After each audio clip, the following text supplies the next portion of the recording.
Alhamdulillah, wassalatu wassalamu ala rasulillah Sayyidina wa maulana Muhammad ibni Abdullah wa ala alihi wa sahbihi wa man tabi'ahu wa mawala. Ashhadu an la ilaha illallah wahdahu la syarika lah wa ashhadu anna sayyidana Muhammadan abduhu wa rasuluh la nabiyya ba'dah.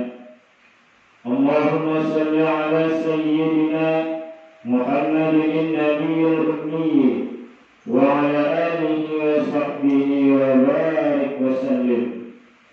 Qala Allah ta'ala fil Qur'anil 'azim wa huwa asdaqul qailin. A'udzu billahi minasy syaithanir rajim. Ya ayyuhalladzina amanu taqullaha haqqa tuqatih wa la tamutunna illa wa antum muslimun. Wa qala ta'ala fi ayatil ukhra, ya ayyuhalladzina amanu taqullaha wa qulu qawlan sadida yuslih lakum a'malakum wa yaghfir lakum dhunubakum wa man yuti'illaha wa rasulahu faqad faza fawzan 'azima. Ibadallah, usikum wa nafsi bi taqwallah wa ta'atihi faqad fazal muttaqun. Hadirin jamaah Jumat yang dimuliakan Allah Subhanahu wa taala. Bersyukur kepada Allah dengan mengucapkan lafaz alhamdulillahi rabbil alamin, dan bersalawat kepada Rasulullah dengan ucapan Allahumma salli ala sayyidina Muhammad wa ala ali sayyidina Muhammad.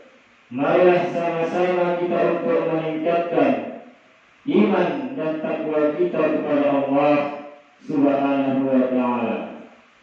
Hadirin jamaah Jumat yang dimuliakan Allah Subhanahu wa ta'ala.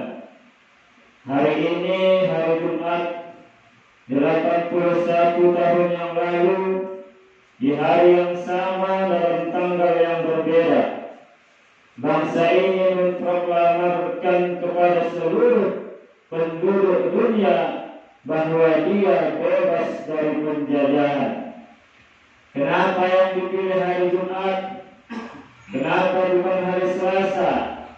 Kenapa bukan hari Rabu? Ada apa dengan hari Jumat?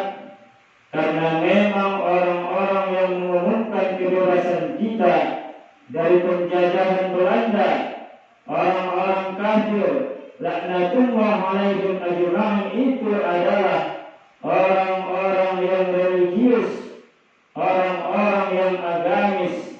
Mereka bukan hanya sekedar para pejuang rasionalis, tapi mereka orang-orang yang beragama. Mereka tahu bahwa itu dari segala hari adalah hari Jumat, karena mereka percaya siang malam mereka bersaksi asyhadu an la ilaha illallah wa asyhadu anna Muhammadan Rasulullah. Nabi Muhammad sallallahu alaihi wasallam sudah mensabdakan bahwa hari itu ada satu hari yang dipilih oleh Allah, Sayyidul Ayyam, itulah dia hari Jumat. Mereka ingin bahwa kemerdekaan itu ditolong oleh para malaikat yang mengaminkan doa satu titik di hari Jumat. Hari Jumat diutamakan seperti cermin, lalu di tengah cermin itu ada satu titik, ada satu doa yang mustajab. Maka selesai bendera itu dikibarkan, proklamasi dibacakan, Presiden Insinyur Soekarno mengangkat kedua tangannya berdoa kepada Allah Subhanahu wa ta'ala. Diaminkan oleh mereka yang hadir saat itu.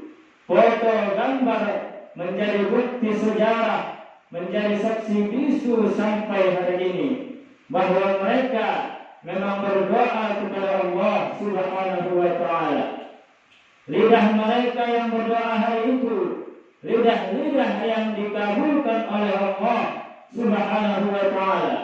Karena Nabi Sallallahu Alaihi Wasallam bersabda, di antara doa yang dikabulkan Allah adalah as-shaim hatta yuftir, orang yang berpuasa sebelum dia berbuka. Presiden Soekarno, Wakil Presiden Muhammad Hatta, mereka yang hadir pada pagi Jumat itu semuanya dalam keadaan berpuasa. Karena kita memproklamirkan kemerdekaan kita tepat pada tanggal 9 Ramadan 1364 Hijriah. Lalu hari ini orang berkata, apa bedanya 17 Agustus dengan 9 Ramadan? Bagi orang yang tidak mengerti agama, itu kan hanya penanggalan biasa. Tapi orang yang beriman kepada Allah bertemu dua kemuliaan. Hari Jumat adalah Sayyidul Ayyam, induk penghulu pemimpin hari, dan bulan Ramadan adalah Sayyidul Syuhur, induk dari segala bulan kemuliaan. Satu-satunya nama bulan yang disebutkan dalam Al-Quran, Syahrul Ramadan alladzi unzila fihi al-Quran. Maka hari kemerdekaan kita bertemu dua Sayyidul Ayyam dengan Sayyidul Syuhur.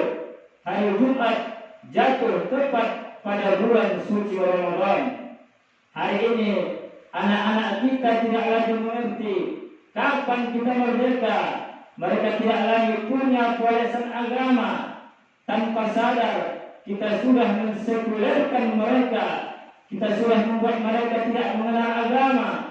Mereka menganggap agama hanya untuk menikah di masjid, mati salat jenazah di masjid. Ketika dia dicabut nyawanya, lalu dibawa jenazahnya ke masjid, disolatkan dalam masjid. Dia hanya 2 kali berislam.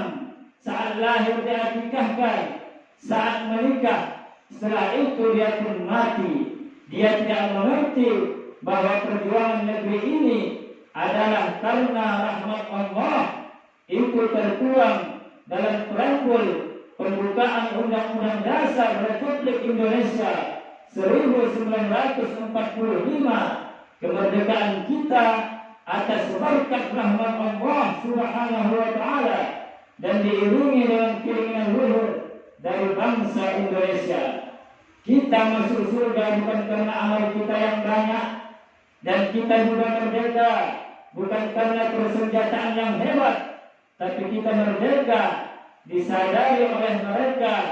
Teriakan Bung Karno, teriakan Bung Tomo di Surabaya, teriakan Panglima Angkatan Bersenjata, Panglima Besar Sudirman yang bergerilya di tengah hutan belantara dalam keadaan sakit, dalam keadaan terkena malaria, namun sholat berjamaahnya tetap tidak pernah tinggal.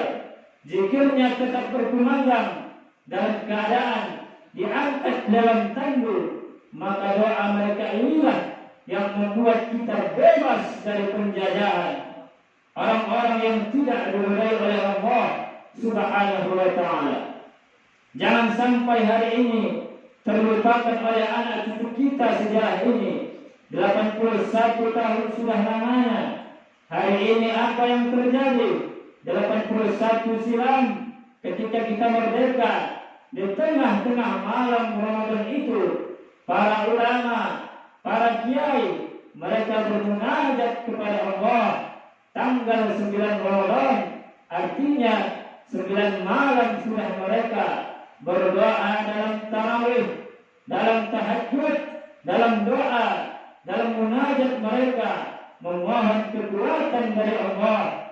Tapi begitu 81 tahun berlalu, apa yang terjadi hari ini? Malam-malam kemerdekaan diisi dengan kibat tunggal. Malam-malam kemerdekaan diisi dengan kibat tunggal. Penyanyi dangdut yang membuka aurat tengah malam. Kita dengarkan suara hiruk pikuk dengan berbagai macam perayaan yang katanya syukuran, tapi sebenarnya syukuran berbaju syukuran, tapi berisi kekufuran. Jangan heran musibah datang silih berganti. Umat ini tidak akan pernah bangkit. Kenapa? Karena sudah mengkhianati apa yang dilakukan orang di masa yang lalu. Hari boleh berlalu, musim boleh berganti, tapi keimanan bangsa ini tetap tidak boleh berganti. Kenapa? Karena kita merdeka atas rahmat dan kuasa Allah Subhanahu wa ta'ala. Apa kata Allah Subhanahu wa ta'ala? Walau anna ahlal qura amanu wattaqau.